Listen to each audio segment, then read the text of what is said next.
So let's start a new lecture on electric flux and Gauss law. So in the last lecture, we have seen the concept of electric flux. Electric flux is a flow. Flux is kind of a flow, so it's an electric flow that we have calculated.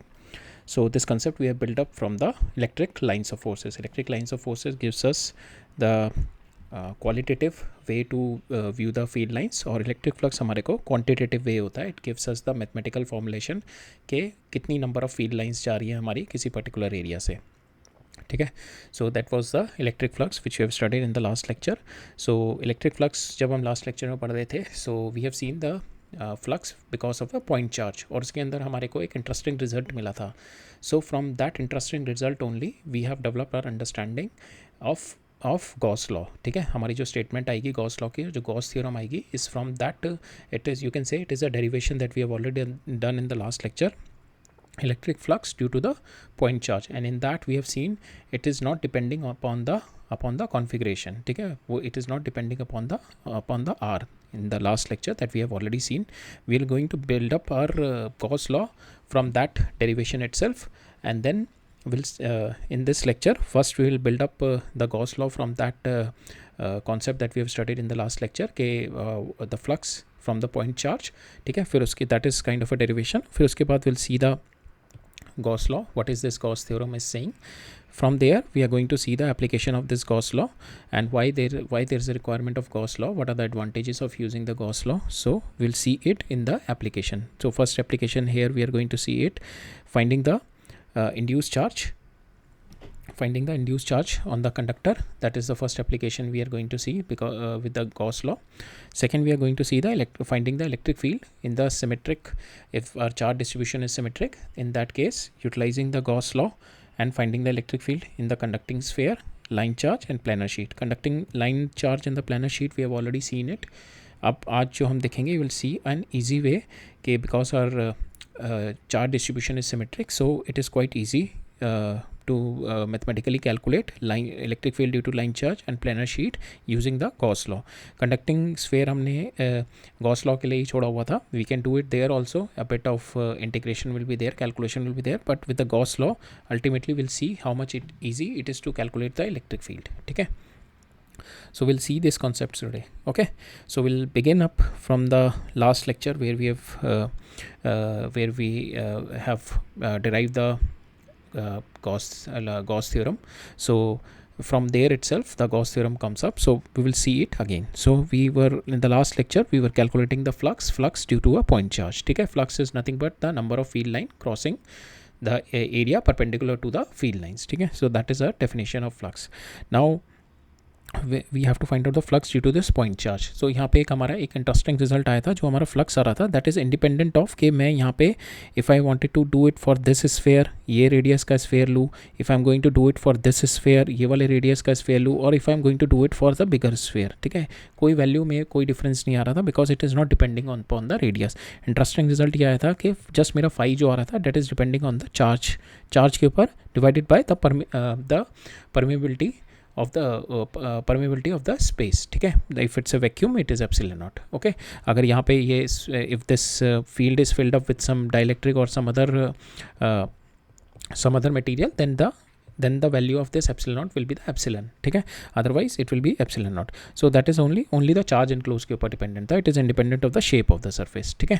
Now we have further seen this concept कि अगर this is not just के हम एक sphere ले रहे हैं, if you are going to see any regular shape, कोई भी रेगुलर शेप ले लूँ मैं, उसके लिए भी मेरी जो वैल्यू आएगी that will also come as same Q by epsilon naught. ठीक है. First of all will see why this value is coming in. So अगर मैं ये वाले स्फेयर की जगह first we have seen the derivation हमने ऑलरेडी देख ली थी, but instead of this big sphere if I am going to see small sphere and the this big sphere, तो इसके अंदर क्या डिफरेंसेस आ रहे हैं मेरे. अगर मैं ये देखूँ, ये वाला ये मेरा कोन जो बन रहा है, if I am going to see this areas. ठीक है. ये जो मेरा छोटा एरिया है, this area will be small, this area. ठीक है. It with the similar triangle if you see कि ये मेरा आर है, इफ़ ये 2r है और ये 3r है, तो with the similar triangle you can सी कि इसका area how it is depending upon the square of this with the square of this radius. ठीक है.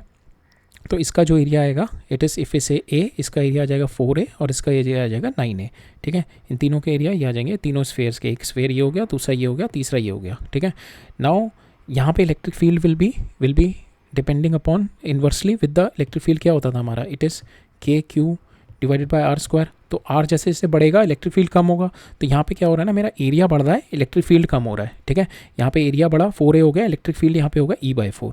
यहाँ पे एरिया बढ़ के 9A हो गया, यहाँ पे इलेक्ट्रिक फील्ड हो गया E/9। सो अल्टीमेटली इन दोनों का अगर मैं मल्टीप्लिकेशन कर रहा हूँ ना, यहाँ पे जैसे मेरा इलेक्ट्रिक फील्ड E था तो यहाँ पे E/4 हो गया, यहाँ पे E/9। तो अगर मैं देखूँ इन सबका जो फ्लक्स आ रहा है that is coming out to be EA only, ठीक है, सबका। बिकॉज यहाँ पे because this R square is getting cancel, मेरा एरिया बढ़ता जा रहा है, my area is increasing and my electric field is decreasing. So that is why the flux is coming out to be constant, it is just depending upon this charge Q, it is not depending upon the K upon this कि मैं कहाँ से from where from what radius I am calculating, ठीक है।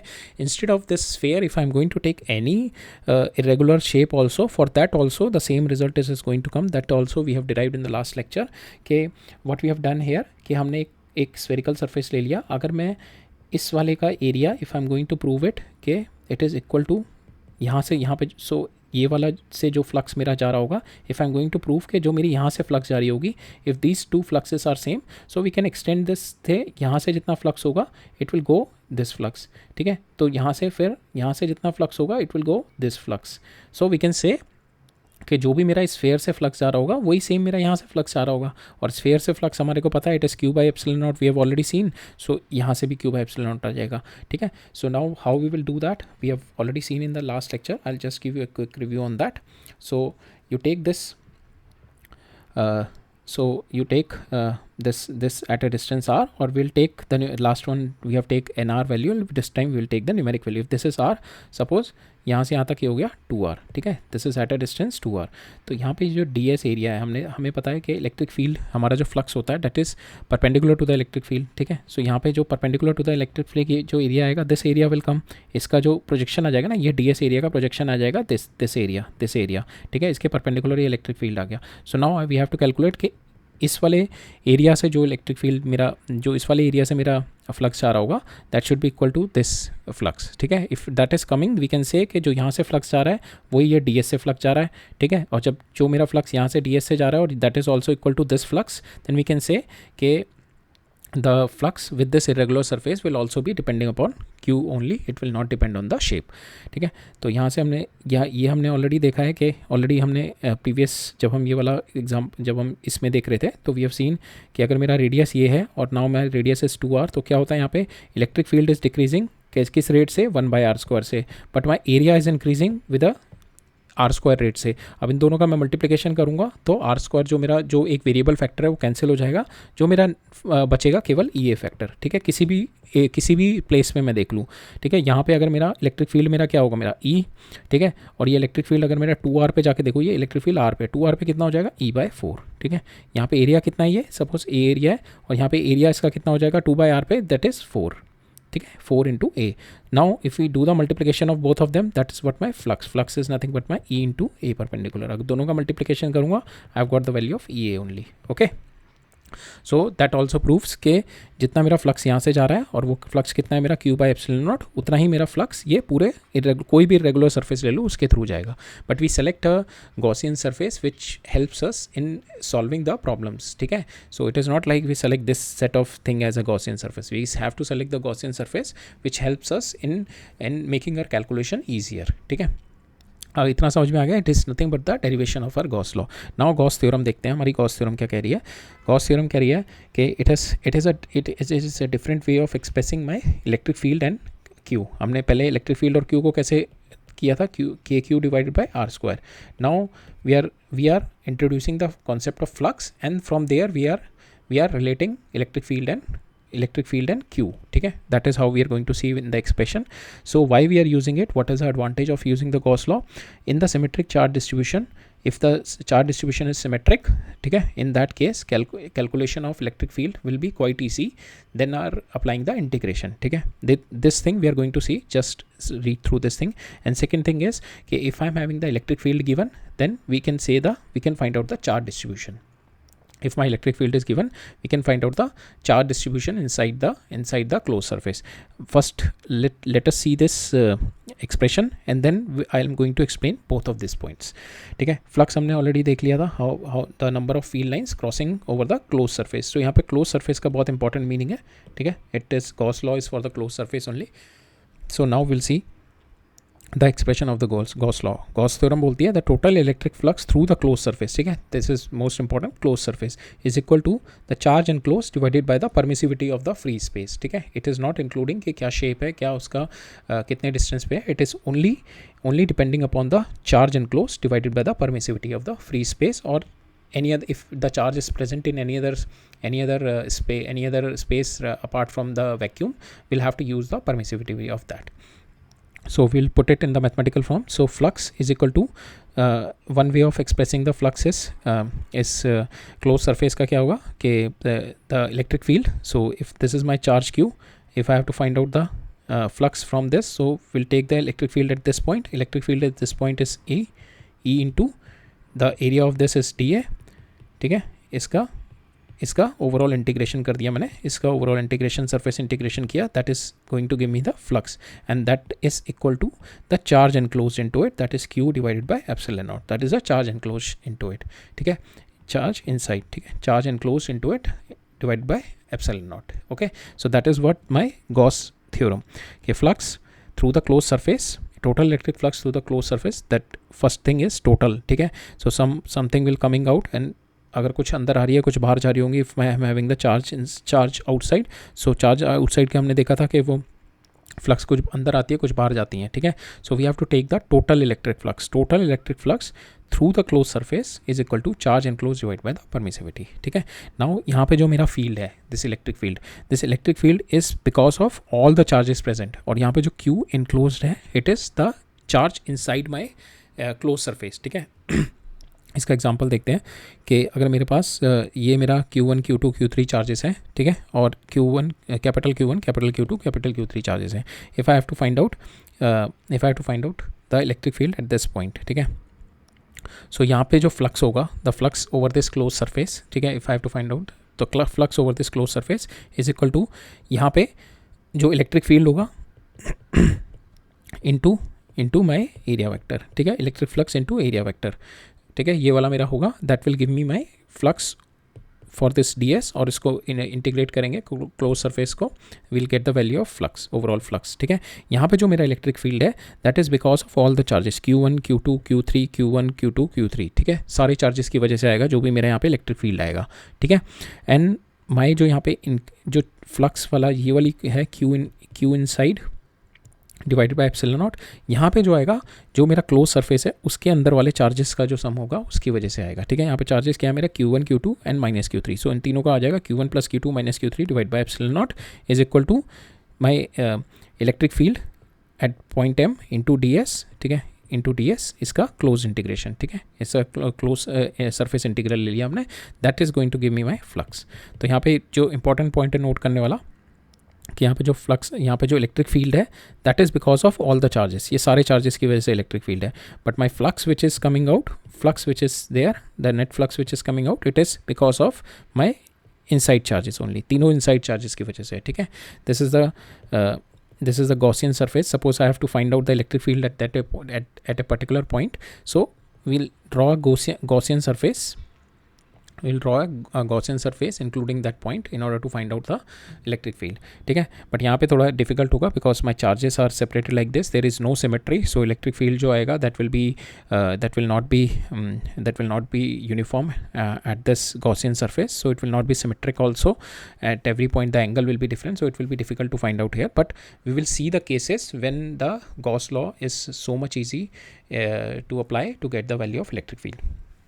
ठीक है, ये clear हो गया कि हमारे जो फ्लक्स है that is because of this, जो यहाँ पे इलेक्ट्रिक फील्ड है that is because of all the charges. ठीक है, now for the symmetric charge distribution will use the EF like in the previous case when we were studying this point charges. जब हम ये वाला point charge वाला example देख रहे थे, सो पॉइंट चार्ज वाले एग्जांपल में यहाँ पे मेरा अगर मैं गॉसियन सरफेस बना लूँ, ये ठीक है, this is my Gaussian surface. तो गॉसियन सरफेस के ऊपर जो मेरा ये पॉइंट है, यहाँ पे electric field will B along along the direction of area vector, ठीक है। और ये जो मेरा पॉइंट, सारे पॉइंट पे जो ये गॉसियन सरफेस है, इस पे इलेक्ट्रिक फील्ड भी मेरा यूनिफॉर्म होगा, सेम होगा। क्या होगा, Q डिवाइड बाय 4πε0 और R स्क्वायर इन, ठीक है। और इसका जो मेरा एंगल जो होगा, एंगल विल ऑल्सो भी सेम, दैट इज 0 डिग्री, ठीक है। एंगल कॉस थीटा भी 0 होगा और ये मेरा इलेक्ट्रिक फील्ड भी कांस्टेंट रहेगा, ठीक है। I can take this out now, I have just have to integrate this ds, integrate किया ds को, it is nothing but my 4πr square. So that is a case of finding the electric field. अगर मेरे को ऐसे किसी case में electric field निकालना है कि जहाँ पे मेरा where my electric field is uniform, in that symmetric है उस केस में, there only will use the Gauss law.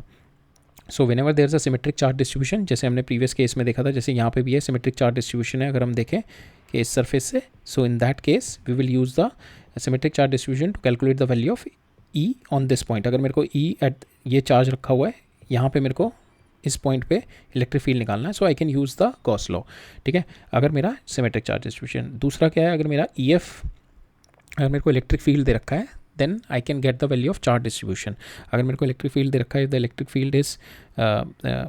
the electric field is increasing in this direction, ठीक है। तो suppose if this is my cube, अगर ये मेरे को क्यूब दे रखा है, so I can say if the electric field is going here and it is coming out of here, और यहाँ पे इलेक्ट्रिक फील्ड जो हो रहा है मेरा along this direction it is increasing, यहाँ पे ये 1 है, ये 2 है, ठीक है। at 1 electric field is greater than E2, electric field is increasing, electric field increase हो रहा है मेरा, दोनों का, इन दोनों का सरफेस, अगर मैं देखूँ surface area it's same, so flux क्या होता है मेरा, flux is E dot dA, electric field increase हो रहा है, एरिया मेरा सेम है दोनों का, ये वाला और ये वाला, so that means it is equal to electric field increase हो रहा है, that is increasing the flux, flux increase कर रहा है, that means some charge is stored inside, ठीक है। इसके अंदर कुछ चार्ज है, तभी यहाँ पे इलेक्ट्रिक फील्ड इंक्रीज हो रहा है। So that's also you can see, will see some example where will find out the charge distribution because of the electric field, if there is a variation in the electric field, that also we'll see, okay। So here the field calculation we'll do in the symmetrical cases where we have the spherical symmetry, ठीक है, where we have the spherical symmetry, cylindrical symmetry और the planar symmetry, ठीक है। ये तीनों symmetrical cases में we'll use our Gauss law, okay। So ये दो केसेस देखते हैं कि यहाँ पे अगर मेरा चार्ज सेंटर पे रखा हुआ है, तो इस केस में भी, इस केस में जो इलेक्ट्रिक फील्ड होगा, सपोज इस पॉइंट पे electric field is in this direction, plus value is also same, it is nothing but by K into Q divided by R square, ठीक है। हर पॉइंट पे KQ बाई R स्क्वायर होगा इसका, but and the angle जो उस small area लूँगा मैं, उसका एंगल स्मॉल एरिया वेक्टर का जो एंगल होगा एंड द E का angle that will be parallel, ये दोनों पैरेलल होंगे, so theta comes out to be 0 degree at each and every point, ठीक है। जिस भी पॉइंट पे ds लूँगा, theta comes out to be 0 degree, so we can say it's a symmetric case. Here we can easily calculate, we can apply the Gauss law and we can easily calculate the electric field, and the flux is nothing but because of this charge, ठीक है। Because of this charge this is my electric lines of force coming out. How many electric lines, 1 2 3 4 5 6 7 8 electric lines force are coming out. Now we will shift this charge to this side. Now it is quite difficult to apply the Gauss law in this situation because यहाँ पे electric field will be on a higher side, ये सारी जगह पे electric field will be on a higher side because the charge is close, यहाँ पे electric field कम होगा, ठीक है, जो मेरा magnitude होगा, and the direction also, यहाँ पे जो direction होगी that will also be, the theta will not be 0 in each and every case, ठीक है। theta 0 भी नहीं होगा, theta भी vary करेगा across the surface, so in this case it is not a symmetry, so we cannot apply the Gauss law in finding the electric field at any point, ठीक है। Electric field तभी करेंगे जब हमारा symmetric होगा, but यहाँ पे भी देखेंगे हम, फ्लक्स जो होगा वो इस वाले केस के बराबर ही होगा। फ्लक्स जो होगा, number of field lines coming out through the close surface will be same, 1 2 3 4 5 6 7 8, number of field lines will be same because it depends on the charge in side. यहाँ पे भी चार्ज अगर Q है, यहाँ पे भी Q है, number of field lines coming same होगा, but electric field will be different on this surface, इस सरफेस पे electric field will be different, तो we have to be cautious while selecting the Gaussian surface, right. Next move on करते हैं कि if we will select two Gaussian surface, so what Gaussian surface select करने पे what will be the flux coming out of it, ठीक है। So for instance like my charge is there, if I select this Gaussian surface or this Gaussian surface, we'll see कि the flux is same coming out. We have already seen it in the last example. Here we'll see कि if there is a spherical Gaussian surface if we are selecting, so the net flux coming out to be same. So same way we are going to proceed. यहाँ से Q की वजह से if we take this this small ds, इस small da लेते हैं, तो यहाँ पे क्या होगा, मेरा electric field is my E, so the electric field at the 2, this is my 2r, so electric field at 2r comes out to be equal to E by 4 because E is inversely proportional to r square, ठीक है. But यहाँ पे जो इसका area होगा, that area will get increase because area is directly proportional to R square, ठीक है. यहाँ पे area will is going to increase 4 DA हो जाएगा, ठीक है. और जो मेरा फ्लक्स होगा दोनों साइड का flux will comes out to be same, that is nothing but E D A दोनों जगह मेरा, क्योंकि यहाँ पे इलेक्ट्रिक फील्ड कम हो गया, कैंसिल हो गया, ठीक है. सो मैं दोनों जगह जो फ्लक्स आएगा that will comes out to be same. हमने प्रॉपर्टी में भी देखा था कि लेटरली एक्सपैंड करती हैं इलेक्ट्रिक फील्ड लाइंस, हमने प्रॉपर्टी में भी देखा था इलेक्ट्रिक फील्ड लाइंस की, ठीक है. तो यहाँ पे भी 4 फील्ड, इस स्मॉल एरिया से भी 4 फील्ड लाइन पास हो रही होंगी और ये बड़े वाले एरिया से भी 4 फील्ड लाइन पास हो रही होंगी, बट इनमें अब लेटरल गैप बढ़ गया बस, ठीक है. So that's the concept here. Next देखते हैं हम कि अगर my charge is outside, so in that case what will be the flux, ठीक है. if my charge is inside अगर मेरा चार्ज इनसाइड है, we have seen the flux is charge inside divided by epsilon naught. if my charge is outside, if any charge is outside, so what will be the effect of flux. so यहाँ से suppose this is my charge outside, so जितनी number of field lines enter हो रही हैं उतनी exit हो रही हैं, जब जितनी number of field lines enter हो रही हैं उतनी exit हो रही हैं. so in this case whatever is the number of field line entering, that is the same number of field line exiting, so we can say charge net जो flux होगा that will be 0. so net flux is 0. so and that also we can see net flux is 0 because q is outside, there is no q inside. अगर q inside होगा, so suppose if we take, so we'll see कि यहाँ पे जैसे first है मेरा case कि q मेरा आउटसाइड है, नंबर ऑफ जो यहाँ से फ्लक्स एंटर कर रहा होगा वही फ्लक्स यहाँ से एग्जिट मार रहा होगा. सो मेरा net flux comes out to be F net comes out to be equal to 0. जितना एंटर कर रहा होगा उतना एग्जिट मार रहा होगा, ठीक है. सो नेट फ्लक्स मेरा 0 आ गया बिकॉज, और second case to see it too कि नेट फ्लक्स 0 क्यों है, because there is no charge inside. अब मेरा केस आ जाए, मेरा नेट फ्लक्स मेरा ग्रेटर देन 0 आ जाए, नेट फ्लक्स मेरा ग्रेटर देन 0 आ जाए, that means there must be more electric lines which is going out, ठीक है. More number of electric flux going out, ठीक है, rather than coming in more. So finite मेरा 0 आ गया ना, फाइनाइट ग्रेटर देन 0 आ गया, that means more flux is going out. So that means there must be some charge inside, positive charge inside, because more flux is going out, ठीक है. अगर मेरा फाइनाइट लेस देन 0 आ गया, ठीक है, लेस देन 0 आ गया, that means more number of lines are going in, but lesser 4 line अंदर आ रही है और 2 बाहर जा रही हैं फॉर इंस्टेंस, ठीक है. So more lines are coming in, lesser number of lines are going out, so that means there is a negative charge inside, ठीक है, negative charge inside. अगर मेरा exit lines 4 हैं, if my having for instance 4 exiting line and 2 entry lines, so we can say कि my phi net is greater than 0. in this case there must be a q charge inside, plus q charge inside, ठीक है, plus q charge inside. or if the number of field lines going out is less than 0 है, so in that case net अगर less than 0 है, in that case there must be a negative charge inside. और अगर यहाँ पे भी 4 field lines enter कर रही हैं और 4 ही exit कर रही हैं मेरी field lines, that means q is equal to 0, कोई अंदर मेरा कोई charge नहीं है.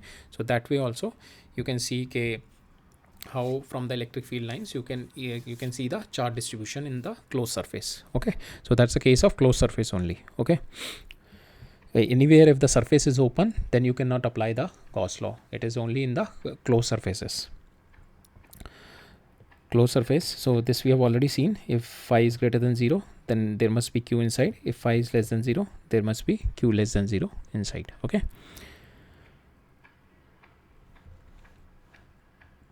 now if suppose this charge is q here and we make 2 Gaussian surfaces A1 and A2. if we have 2 Gaussian surfaces, so the flux through this Gaussian surface A1 is equal to q by epsilon naught, but for this Gaussian surface it is outside charge, so for this Gaussian surface the flux will be 0. for A2 it will be 0, for A1 it will be q divided by epsilon naught.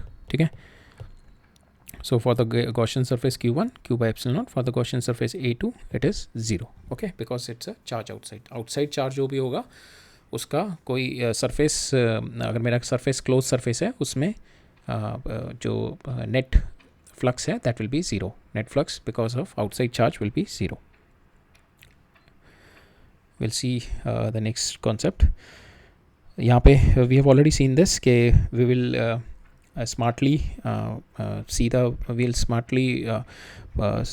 Gaussian surface, put the Gaussian surface, so that our electric field और जो area है, small area जो if we are considering, एक तो उसके बीच में जो theta angle है that should not be varying, और electric field should be constant. So symmetric cases में we'll do that. We'll select the smartly Gaussian surface in a way that will minimize our calculation. Suppose this charge q here, so there are two way you can take any shape, you can take it basically for the Gaussian surface, but we are choosing this sphere as a Gaussian surface. ठीक है, अगर sphere use करने का क्या फ़ायदा होगा, एक तो my electric field will be same over this Gaussian surface. ठीक है, सब पे kq/r² होगा because r is same at each and every point. Second thing is कि E is always parallel to ds. किसी भी एरिया पे E लूँगा that is always be parallel to ds. ठीक है, because it's a radial electric field, because of this plus q charge E will be parallel to my this ds.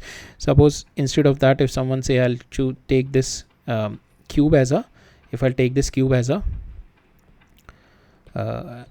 Gaussian surface, so in that case if this is my charge q, so because the field is radial, तो हर point पे my electric field varies. ठीक है, हर point पे my electric field का जो distance होगा, this x will be varies, x vary करेगा, so electric field vary करेगा, and theta will also be different. इस केस में ये theta होगा, इस केस में ये theta होगा, इस केस में ये theta होगा, so theta will be varying in each and every case. So it is, the calculation will get so much tedious, so there is no point of applying the Gauss law here. ठीक है, so it will create a difficult calculation, so we have to choose the Gaussian surface smartly so that it will minimize our calculation.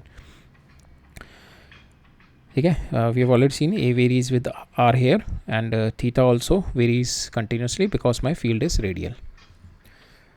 Now we'll see some points of Gauss law. Okay, so if the net flux through the closed surface, that is lines leaving minus lines entering. ठीक है, that is my net flux. Net flux क्या होता है, lines कितना leave कर रहा है, कितना enter कर रहा है. If we select that, if we take line leaves as A, if we take line entering as B, if my lines leaving is greater than entering, that means flux is positive, that means some plus q charge is there inside.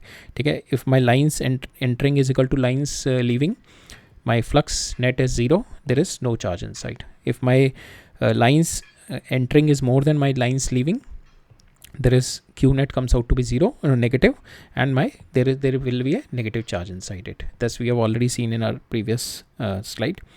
So if my net field is equal to 0, ठीक है, if my net field is equal to 0, so this is having two component ना, flux के two component थे हमारे, एक तो E dot ds वाला और एक q divided by epsilon naught.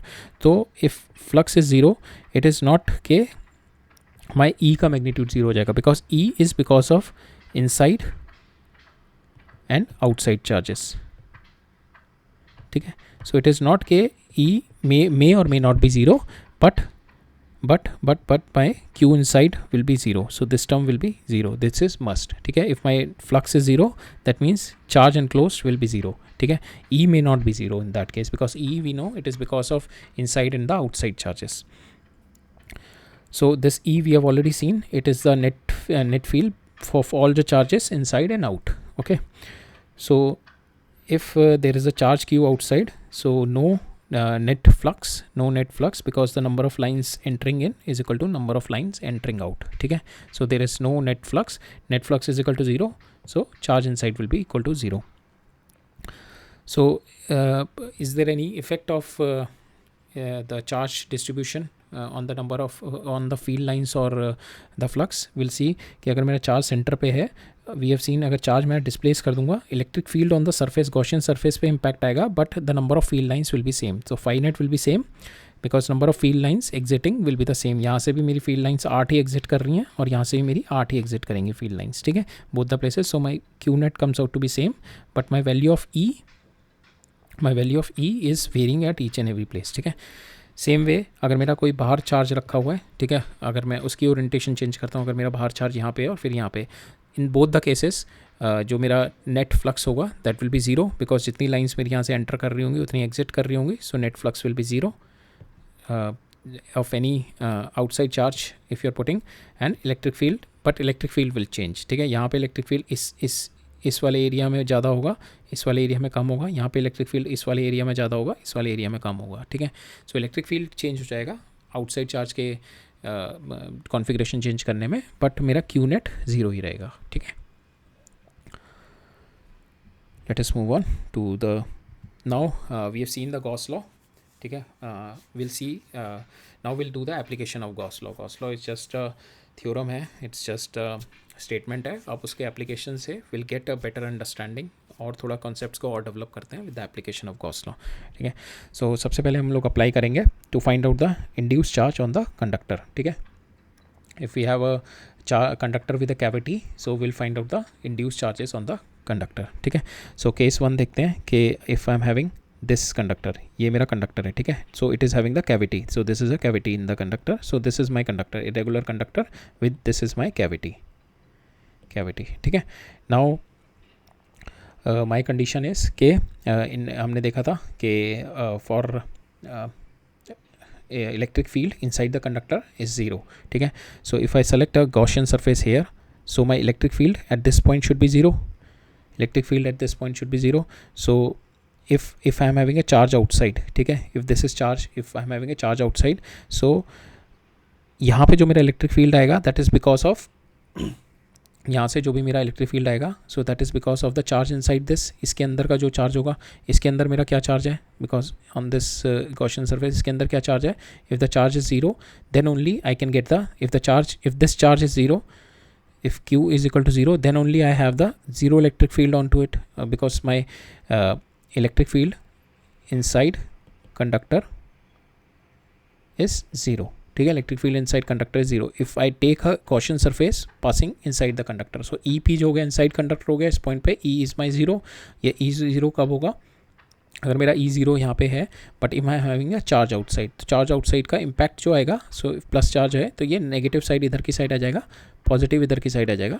So outside surface पे तो मेरा इम्पैक्ट आ गया, चार्ज अगर मेरा बाहर है, but there is no impact inside, because अगर इनसाइड पे कोई इम्पैक्ट आएगा that is going to create a field here, इसकी वजह से यहाँ पे फील्ड आ जाएगा, ठीक है, इसकी वजह से यहाँ पे फील्ड आ जाएगा, that will nullify our electrostatic condition of conductor के मेरा electric field inside the conductor should be 0. So electric field inside the conductor is 0, therefore मेरा जो my flux passing through it will be 0, so that means charge will be 0, so charge inside is 0. if the charge is outside, so charge can be induced on the surface, ठीक है। Charge यहाँ पे हमने देखा S2 surface पे, एक और ये दे देते हैं, ये S1 सरफेस है, ये S2 सरफेस है बाहर वाला, सो चार्ज मेरा इंड्यूस हो गया बाहर वाले सरफेस पे, बस देयर इज़ नो नेट, यहाँ पे अंदर वाले सरफेस पे, इस वाले सरफेस पे कोई मेरा चार्ज नहीं इंड्यूस होगा, ओनली ये बाहर वाले सरफेस पे चार्ज इंड्यूस हुआ है। So no charge inducement happen inside the surface of the conductor, so that is S1 पे कोई चार्ज नहीं होगा अगर मेरा चार्ज क्यू आउटसाइड है, ठीक है,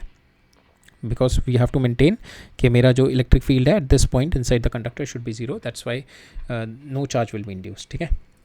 now will see another case कि अगर मेरा if I put a charge Q here inside the cavity of the conductor, अगर मैं यहाँ पे रख दूँ, सो तब मेरा how my charge will be induce. अगर मैंने यहाँ पे चार्ज रखा, अगेन जो मेरा Gaussian surface through the conductor जा रहा होगा, इस पॉइंट पे again the electric field should be 0।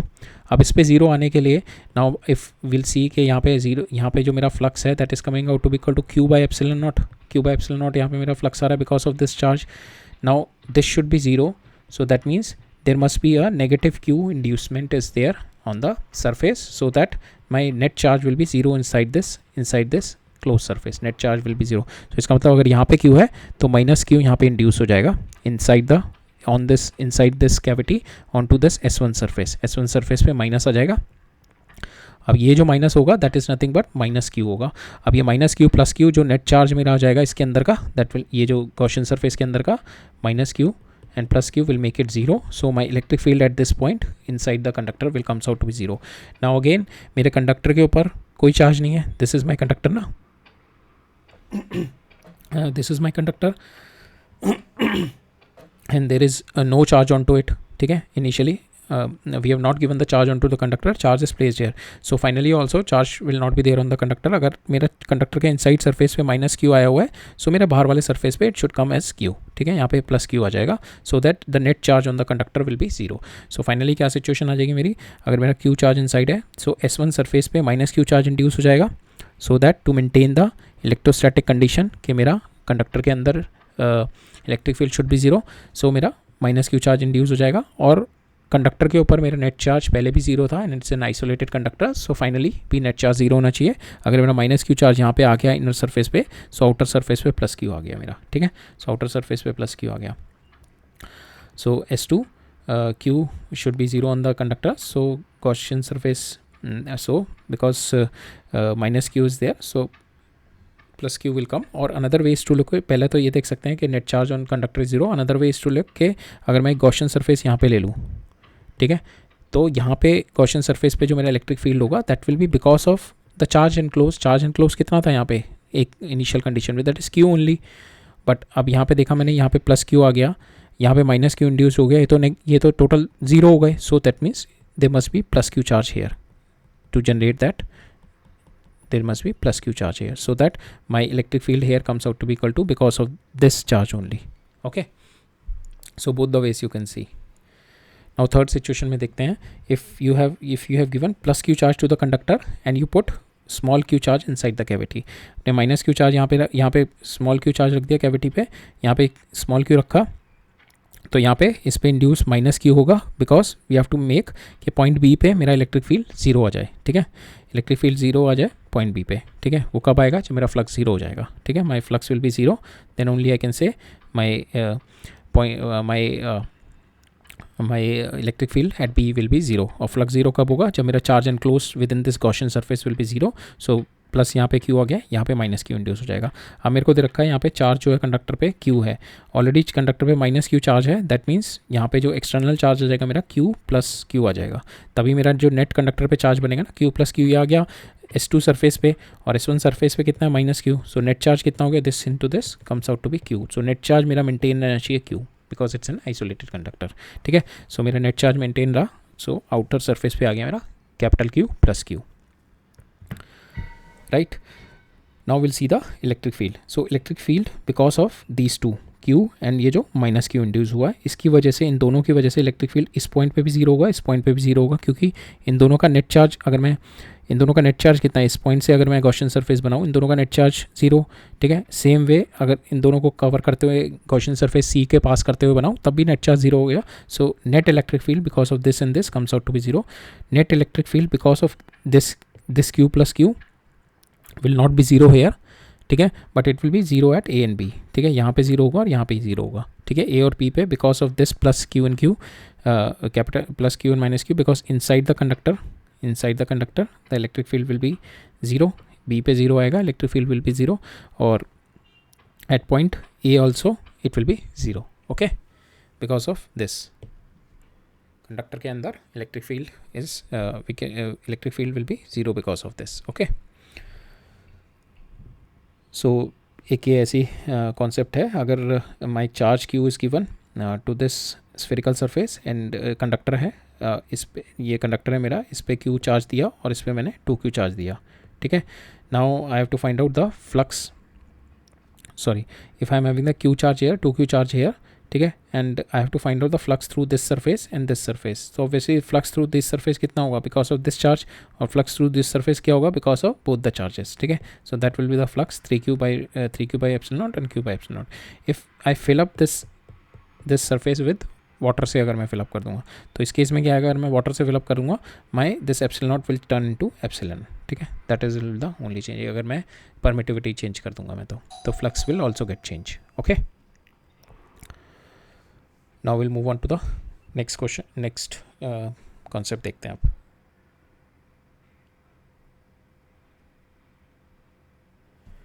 अब कॉन्सेप्ट देखते हैं हम कि charge distribution and different cavities in the conductor. ठीक है, सो पहले केस में हम लोग दो काइंड ऑफ वेरिएशन करेंगे. एक तो यूनिफॉर्म सरफेस रखेंगे और एक नॉन यूनिफॉर्म सरफेस रखेंगे, और जो चार्ज डिस्ट्रीब्यूशन रखेंगे वो भी एक सिमेट्रिक चार्ज डिस्ट्रीब्यूशन रखेंगे और नॉन सिमेट्रिक चार्ज डिस्ट्रीब्यूशन रखेंगे. सो इस केस में मेरा दोनों सरफेस मेरे यूनिफॉर्म है. ठीक है, and my charge is also placed at the centre, so symmetric charge distribution है. अगर मैंने प्लस क्यू चार्ज यहाँ पे रखा तो माइनस क्यू यहाँ पे आया and plus Q will be coming out. ये मेरे चार्ज इंड्यूस ये वाले हो जाएंगे. ठीक है, this will be my charge induce. Minus Q inner surface पे आएगा, प्लस क्यू आउटर पे, और दिस जो इसका डिस्ट्रीब्यूशन होगा चार्जेस का, charge distribution will be uniform, ठीक है। दोनों केस में मेरा यूनिफॉर्म चार्ज डिस्ट्रीब्यूशन आएगा, uniformly distributed because this surface is uniform. अब यहाँ पे मेरा दोनों सरफेस यूनिफॉर्म है, but my charge is not symmetric, ये चार्ज मेरा यहाँ पे रखा है। तो जो अंदर वाले सरफेस पे यहाँ पे मेरे चार्ज एक्यूमुलेट नेगेटिव ज़्यादा होंगे, यहाँ पे दूर दूर आएंगे। सो माई S1 पे नॉन यूनिफॉर्मली डिस्ट्रीब्यूटेड चार्ज होगा, बट जो चार्ज डिस्ट्रीब्यूशन मेरा ये बड़े वाले सरफेस पे आएगा, that is because my charge distribution is inversely proportional to the radius, induce charge होगा। सो यहाँ पे जो मेरा चार्ज इंड्यूस होगा दैट विल बी हर पॉइंट पे मेरा रेडियस सेम है, so that will be equidistance. So S2 पे मेरा यूनिफॉर्मली डिस्ट्रीब्यूटेड आ जाएगा। नाउ मेरा ये जो S1 सरफेस है that is non uniformly distributed और चार्ज मेरा सेंटर पे रखा हुआ है। सो दैट मीन्स यहाँ पे जो नेगेटिव चार्ज इंड्यूस होगा that will also be a non-uniform distribution because this surface itself is non-uniform, and S2 जितना मेरा radius of curvature कम होगा वहाँ पे उतना ही ज़्यादा, if my R is less so my sigma charge density will be more, that we have already seen in our previous chapter जब हम electric charges and fields देख रहे थे। then S2 जो होगा मेरा that will be uniform, जो spherical sphere पे आएगा that will be uniform। Next case देखते हैं, अगर मेरा चार्ज यहाँ पे सेंटर पे रखा है, if I displace this charge, if the charge is not symmetric, so again it will be non uniform distribution, क्योंकि नेगेटिव चार्जेस यहाँ पे ज़्यादा एक्यूमुलेट हो जाएंगे बिकॉज यहाँ पे रेडियस ऑफ कर्वेचर पे डिपेंड करेगा यहाँ पे, एंड और it is near to the surface, तो नेगेटिव यहाँ पे होगा, यहाँ पे दूर दूर नेगेटिव होगा। प्लस जो चार्ज इंड्यूस होगा S2 सरफेस पे that will be equi distance and it will be uniformly distributed, ठीक है। नाउ नेक्स्ट देखते हैं कि मेरा बाहर वाला सरफेस भी it is my non uniform, अंदर वाला मेरा यूनिफॉर्म सरफेस है and the charge is at the centre. So अगर चार्ज मेरा सेंटर पे रखा है, so my inducement of charges will be uniformly distributed in S1, but S2 में नॉन यूनिफॉर्मली डिस्ट्रीब्यूट होगा। S2 का डिस्ट्रीब्यूशन जो आएगा that is sigma raised to power 1 inversely proportional to R, इस वाले से डराइव होगा, ठीक है। तो जहाँ पे जितना छोटा रेडियस ऑफ कर्वेचर होगा उतना ज़्यादा चार्ज एक्यूमुलेशन होगा वहाँ पे। अगर मेरा ये वाला केस है कि मेरा charge is not at the non symmetric और but S1 surface is uniform, S2 surface is non uniform, इस केस में क्या होगा, नॉन यूनिफॉर्म चार्ज डिस्ट्रीब्यूशन, और ये बाहर वाले पे भी नॉन यूनिफॉर्म चार्ज डिस्ट्रीब्यूशन, दोनों पे नॉन यूनिफॉर्म चार्ज डिस्ट्रीब्यूशन होगा इस वाले केस में, राइट। ओके, सो ये था कि if we are having uniform and non uniform surfaces in a hollow conductor, और चार्ज जो मैं रख रहा हूँ if I am keeping it symmetrically और नॉन सिमेट्रिकली, सो इस केस में what will be my induced charge distribution, right. अब हम will see some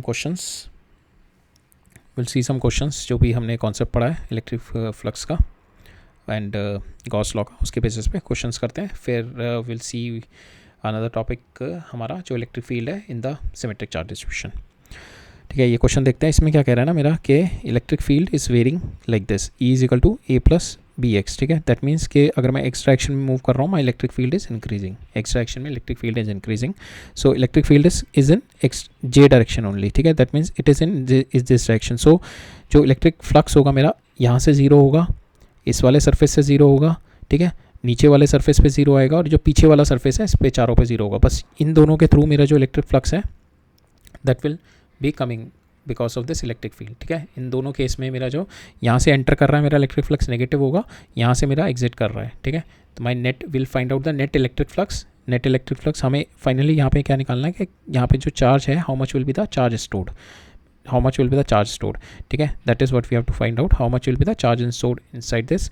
my electric field here is, जैसे जैसे मैं इस डायरेक्शन में बढ़ रहा हूँ my electric field is increasing, electric field बढ़ रहा है मेरा, इलेक्ट्रिक फील्ड इज़ इंक्रीजिंग, ठीक है। और फ्लक्स क्या होता है मेरा, flux is my E dot DS का इंटीग्रेशन, ठीक है। यहाँ पे जो थीटा एंगल है दोनों का, यहाँ पे दोनों अगर मैं देखूँ theta angle is nothing but my 0 degree, so cos theta मेरा आ जाएगा 1, ठीक है। यहाँ पे एंगल 0 डिग्री है, सो यहाँ पे, और जो E मॉड है, E mod is given with this के A प्लस BY, इस केस में कितना हो जाएगा, y की वैल्यू 0 है तो इस केस में आ जाएगा AJ, और इस केस में कितना आ जाएगा A प्लस LY, ठीक है। यहाँ पे मेरा E इस वाले सरफेस के लिए A plus LY because it is varying with y ना, A plus LB into J, ये वाला आ जाएगा।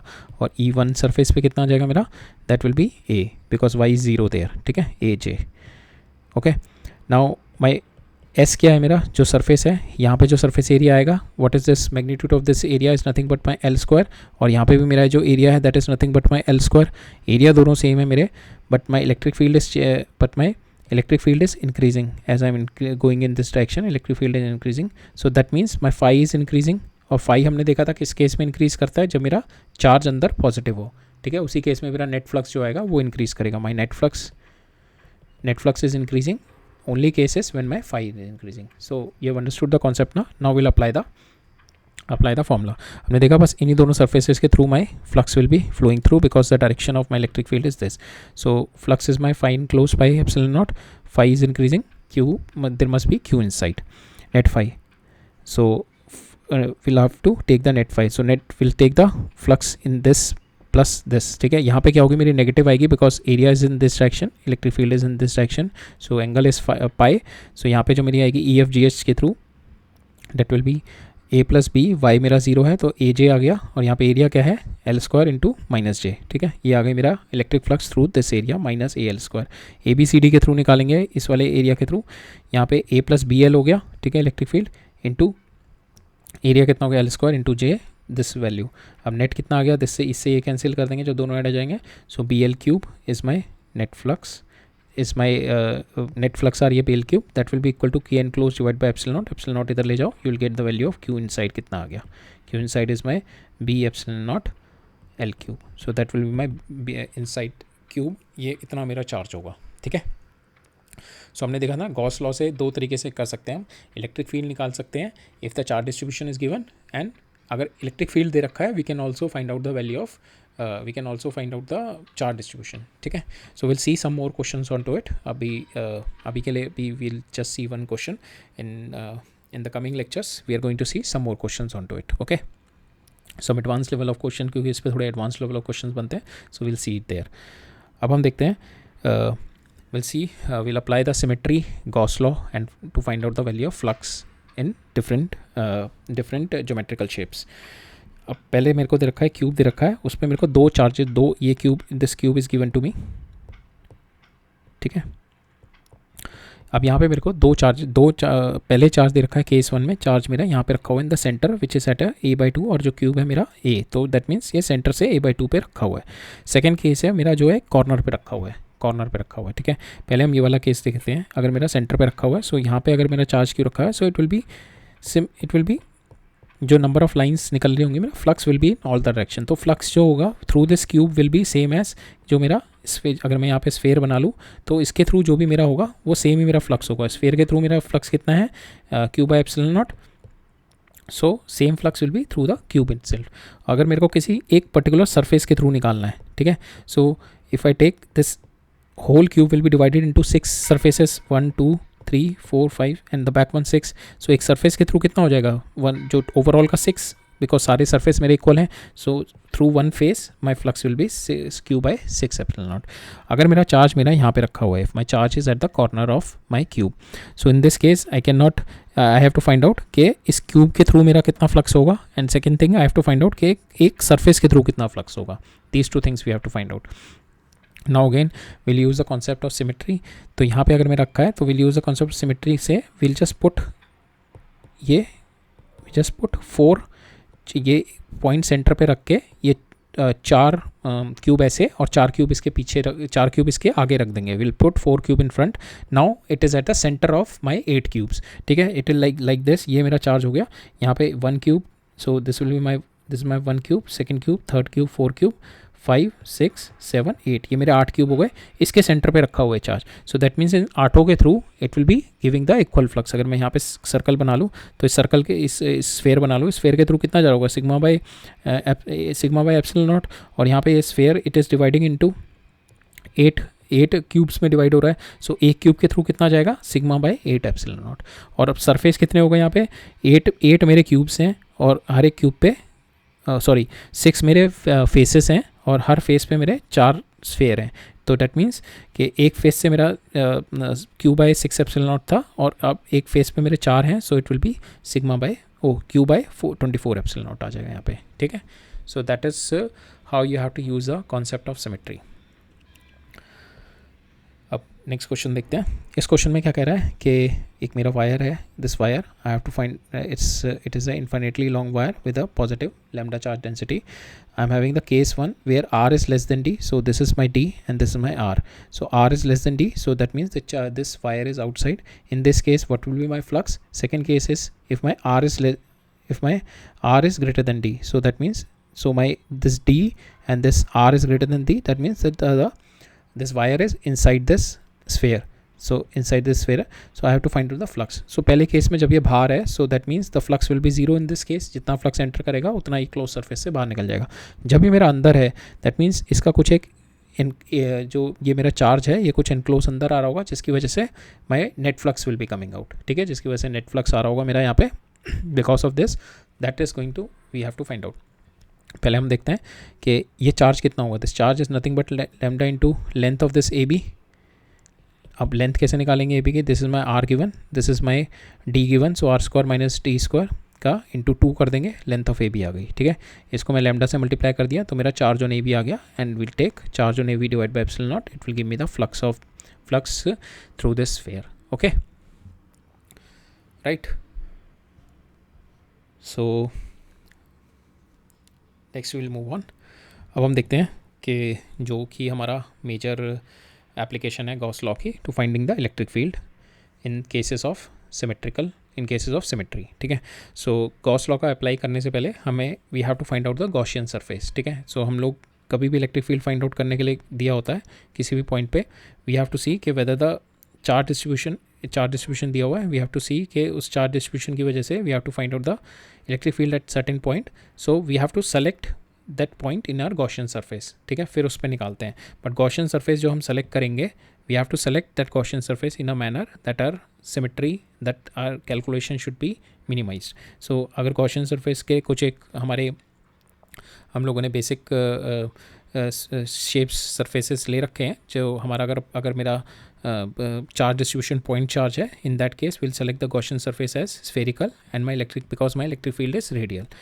If my charge distribution is spherical, अगर मेरा स्फेयर है और इसके अंदर मेरा चार्ज ऐसे दे रखा है, स्फेरिकल चार्ज डिस्ट्रीब्यूशन है, so in that case it should be a uniform charge distribution. Non uniform में फिर दिक्कत आ जाएगी कैलकुलेशन में. It should be uniform charge distribution. And if it's a spherical charge distribution, in that case also Gaussian surface will select the spherical, and because our electric field will be radial. Line charge अगर मेरा है, simple line charge अगर मेरा ये ऐसे line charge है, so in that case will take a cylindrical Gaussian surface. इस तरीके से सिलेंड्रिकल गॉसियन सरफेस ले लेंगे. ठीक है, and here also my electric field is radial. ठीक है, next is my planar sheet. अगर मेरी एक शीट है, if my planar sheet is there, ठीक है, in this planar sheet if I will take, we can do it with the cylindrical surface also, and we can take the parallel plane also as a Gaussian surface. Here the electric field is normal to us. Okay, here the electric field is normal. So we'll take application कैसे होगा. हमारे को अगर charge distribution दे रखा है, अगर ये वाला चार्ज डिस्ट्रीब्यूशन है ऑलरेडी, तो we'll already select my spherical, will select the Gaussian surfaces. और गॉसियन सरफेस कैसे ड्रॉ करना है? टू टेक दैट पॉइंट, जिस पॉइंट पे मेरे को निकालना है, we have to take that point along the Gaussian surface and then will apply the Gauss theorem. ठीक है, to find out the value of electric field. Now देखते हैं, हमारे को दे रखा है, इसके निकालते हैं चार्ज कंडक्टिंग स्फीयर पे electric field by using the Gauss law. ठीक है, you can find out without using the Gauss law also, but हमने जैसे हमने लास्ट लेक्चर में देखे थे इन इलेक्ट्रिक चार्जेस एंड फील्ड्स में इलेक्ट्रिक फील्ड निकालना देखा था because of charges. But in that case we skip this part because Gauss law से ये ईजी हो जाता है with the integration. That will be a bit tedious task, so we are going to do it with the Gauss law. तो Gauss law में will apply the Gauss law into it. So charge conducting sphere है, that means charge will be spreaded on the surface. ठीक है, तो ये मेरा sphere हो गया. सो चार्ज इनसाइड, यहाँ से यहाँ तक में charge inside will be, electric field inside will be zero, electric field in will be 0 and charge also inside will be 0. Charge will only reside on the surface.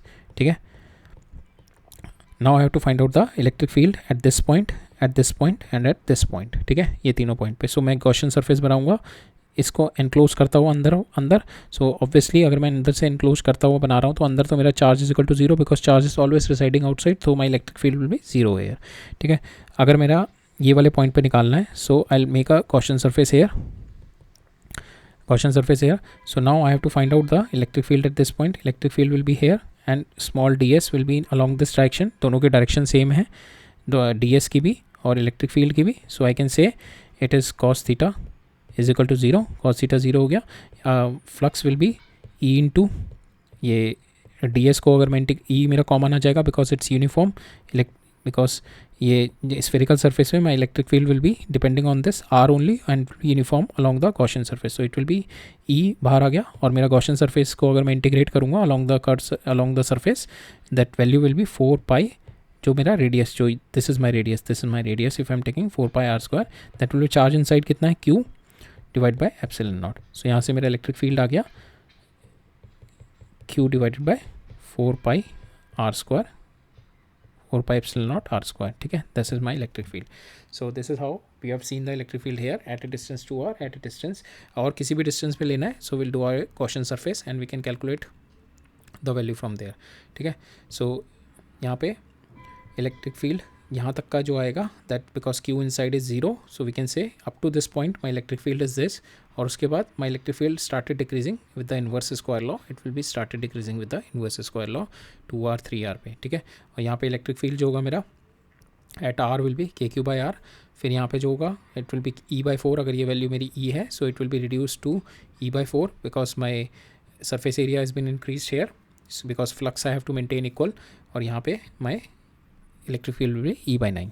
Okay, so that is if you have to find out the electric field due to a conducting sphere. Okay, now उसी के basis पे जो अभी हमने concept पढ़ा है उसके basis पे विल सी वन इलस्ट्रेशन कि in this I am having a spheric, I am having a shell. ऐसे शेल है, कंडक्टिंग शेल है. ठीक है, कंडक्टिंग शेल है, उसका inside radius is my A and outside radius is my B. ठीक है, I have to find out the electric field less than A, मतलब ये अंदर की साइड में निकालना है. सो गॉसियन सरफेस एक हम ये वाला ले लेंगे. Electric field greater than B means एक आउटर सरफेस पे निकालना है मेरे को. ठीक है, ये आउटर सरफेस पे निकालना है मेरे को, और यहाँ पे जो भी होगा अगर मैं गॉसियन सरफेस लूँगा इस पॉइंट पे my electric field will be 0 because it is inside the conductor. Inside conductor electric field will be 0 in electrostatic equilibrium. अंदर का देखते हैं, अंदर के लिए will draw this Gaussian curve. ठीक है, गॉसियन कर्व ड्रॉ किया. अब इस चार्ज क्यू की वजह से will take the electric field comes out to be common for this Gaussian surface into ये वाला, अगर मेरा ये डिस्टेंस r है सो इट विल बी इसका गॉसियन सरफेस का जो एरिया आ जाएगा 4 pi R square. Charge enclose कितना है, this Q divide by epsilon naught. ये जो मेरा अंदर electric field comes out to be Q divide by 4 pi R square. ठीक है, 4 pi R square. This is my electric field here किसी भी पॉइंट पे अंदर. यहाँ पे अगर मेरा किसी भी इलेक्ट्रिक फील्ड, ये अगर मेरा कैविटी है, ये दिस इज़ माई कैविटी, ये ऐसे है ना, शेल है, ये शेल है, कंडक्टिंग शेल है. यहाँ पे अगर मेरा चार्ज क्यू रखा है तो इसकी वजह से यहाँ पे जो आएगा that is my electric field is Q divide by 4 pi epsilon naught R square.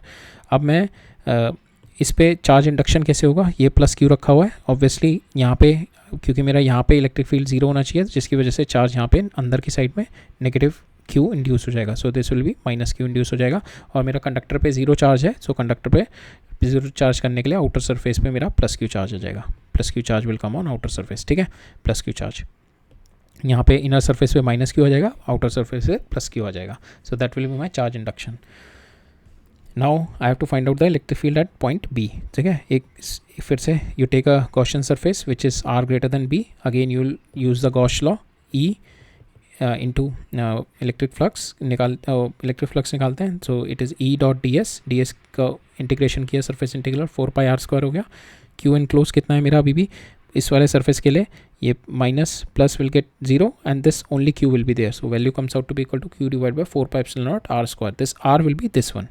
पहले वाले केस में R ये था अंदर वाला, बट दोनों केस में we have seen the electric field comes out to be only R is varying, but otherwise the electric field की जो है अंदर भी मेरा इलेक्ट्रिक फील्ड है और बाहर भी इलेक्ट्रिक फील्ड है. So that means there is a very important thing coming up from here कि my conductor has no shielding effect if the charge is inside. अगर मेरा चार्ज अंदर है तो conductor will not have any shielding effect. अगर मेरा charge मेरा बाहर है then I'll be having a shielding effect of conductor. Then this Q charge will be there outside. Then this charge will induce the charges here. ठीक है, induce the charging on the outer surface. There will not be any charge inside. यहाँ पे कोई charge नहीं आएगा तो यहाँ पे कोई इलेक्ट्रिक फील्ड भी नहीं आएगा. ठीक है, no electric field will be there inside. तब उस केस में मेरा शील्डिंग होगी. अगर मेरा अंदर चार्ज रखा हुआ है, so in that case no shielding, the conductor will not provide any shielding effect only in the electrostatic charge from the outside. बाहर चार्ज से अंदर के लिए इलेक्ट्रोस्टैटिक शील्डिंग प्रोवाइड करता है, अगर अंदर से बाहर के लिए इलेक्ट्रोस्टैटिक शील्डिंग नहीं प्रोवाइड कर सकता conductor, right. That's an important thing which comes out of this illustration, right. Now we'll see the next question, next concept. Okay, field, we have to find out the electric field due to a line charge. Okay, so electric field due to a line charge. So if this is my, we have already seen this concepts, हम लोगों ने already देखा है. With the integration we have solved it. Now we are going to apply the Gauss law. So this is my line charge, इस पे positive charge है, ठीक है. सो व्हाट विल डू, हमने देखा था लाइन चार्ज के लिए हमारा को we will draw a Gaussian surface. यहाँ पे गॉसियन सरफेस क्या बनाएंगे हम लोग, सिलेंडर, ठीक है, because cylindrical symmetry is there. इससे देखोगे ना at radial, if will see it like कि जो ये मेरा कंडक्टिंग वायर है, इफ इट्स गोइंग इनसाइड, तो इससे radially field is coming out ना, इससे radially field is coming out, ठीक है. सो यहाँ से भी radially field is coming out in all the direction, radially field is coming out. So we'll draw it is having a cylindrical symmetry, so we'll draw a Gaussian surface as a cylinder, ठीक है. this is my Gaussian surface as a cylinder बनाया हमने.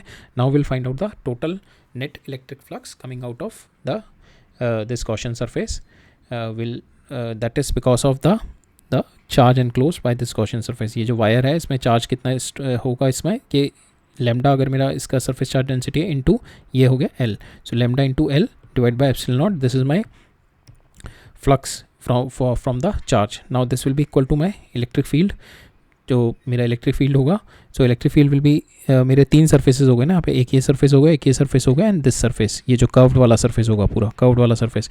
Curved वाले surface पे मेरा जो flux होगा, so flux will be coming out of this surface and this surface. जो कर्व्ड वाले यहाँ पे जो फ्लक्स होगा that will be zero, because यहाँ पे sorry the flux will be zero in this surface, ठीक है, because यहाँ पे जो electric field होगा is in this direction and ds will be in this direction, theta will be 90 degree. so इस case में यहाँ पे zero हो जाएगा electric flux coming out, यहाँ पे zero हो जाएगा electric flux coming out, because my electric field is in this direction and जो ds आ रहा है is in this direction. but lateral surface पे my electric field and my ds is in the same direction, parallel है, so cos theta comes out to be 0, ठीक है. so इस case में मेरा electric field आएगा बस. so electric field कितना आएगा मेरा, इस केस में E कॉमन रहेगा because it's a radial field. So जितना भी मेरा ये पॉइंट है मेरा, ऑल दिस पॉइंट, यहाँ पे माय इलेक्ट्रिक फील्ड जो मेरा ये कर्व्ड सरफेस पे रहेगा, दैट कर्व्ड सरफेस पे electric field will be same because it's a radial electric field. Curved surface पे मेरा सेम इलेक्ट्रिक फील्ड रहेगा, यूनिफॉर्म रहेगा, जो मैग्नीट्यूड रहेगा वो सेम रहेगा.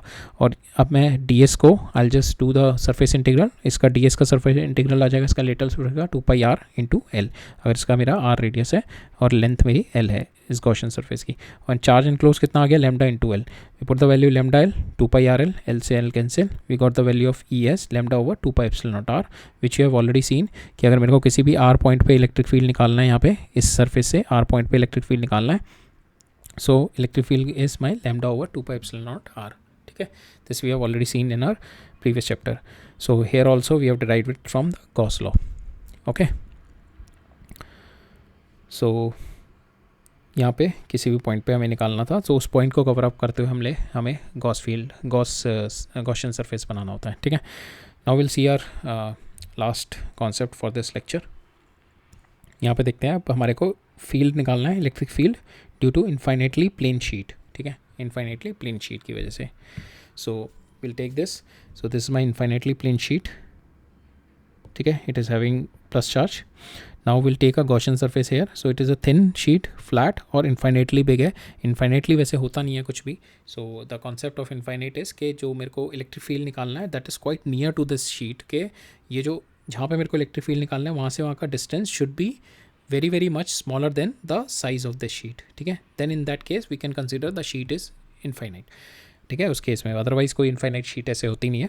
इट इज़ जस्ट के will relatively seeing uniform charge distribution है, ठीक है, इसका सरफेस चार्ज डिस्ट्रीब्यूशन है सिग्मा.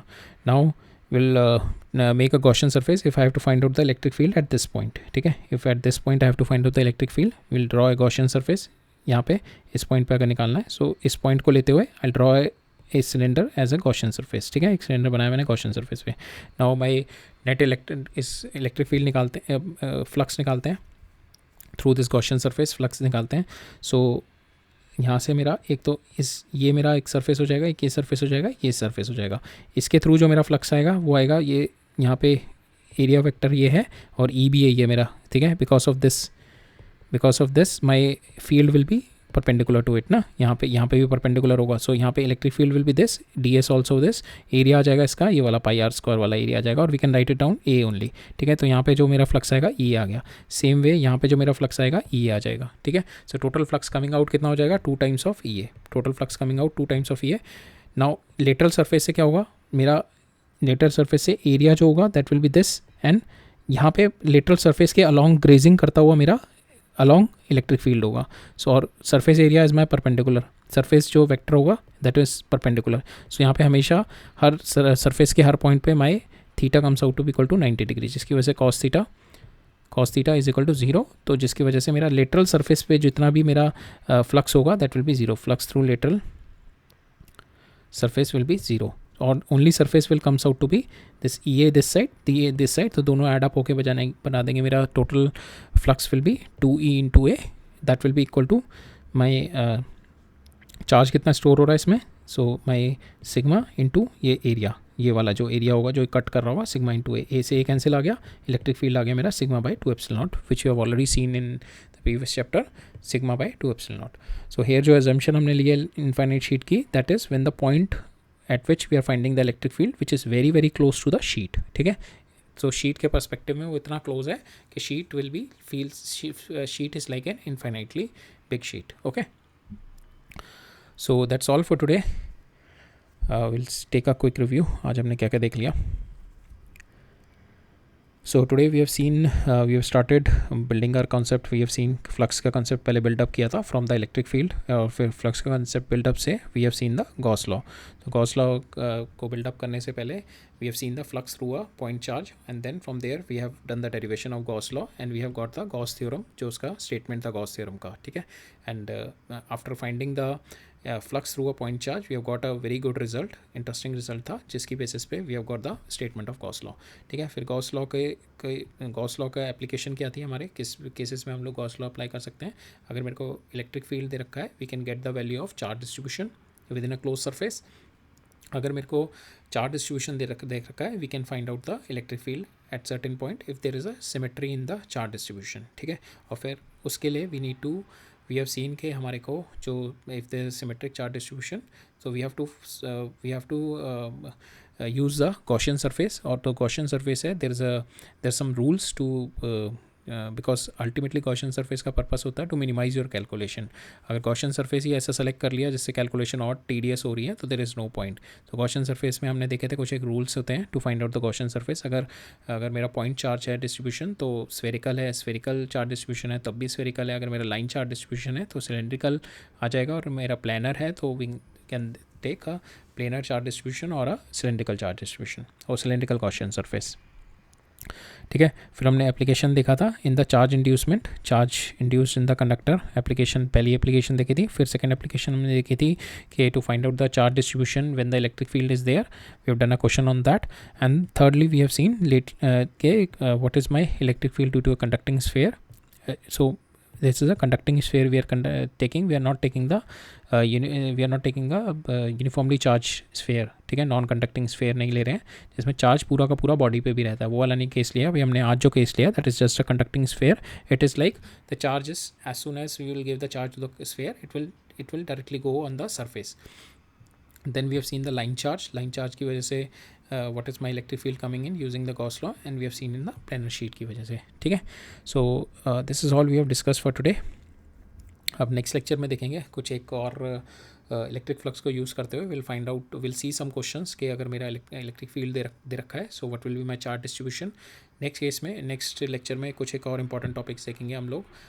नॉन कंडक्टिंग स्फेयर है तो उसकी वजह से इलेक्ट्रिक फील्ड क्या होगा मेरा, अगर मेरा नॉन यूनिफॉर्म चार्ज डिस्ट्रीब्यूशन है. अभी तक हमने यूनिफॉर्म चार्ज डिस्ट्रीब्यूशन के बेसिस पे निकाला था इलेक्ट्रिक फील्ड. अब हम नेक्स्ट लेक्चर में नॉन यूनिफॉर्म चार्ज डिस्ट्रीब्यूशन के बेसिस पे देखेंगे. और then we are going to see some interesting cases, some interesting application of Gauss law in the conducting plates and all. ठीक है, because that concept जो conducting plate का हम लोग पढ़ेंगे that concept is going to be used in our capacitors also. ठीक है. So this all we are going to see in the next lecture. So till then I'll meet you up. Till then, bye. So I'll meet you up in the next lecture. So all right, thank you.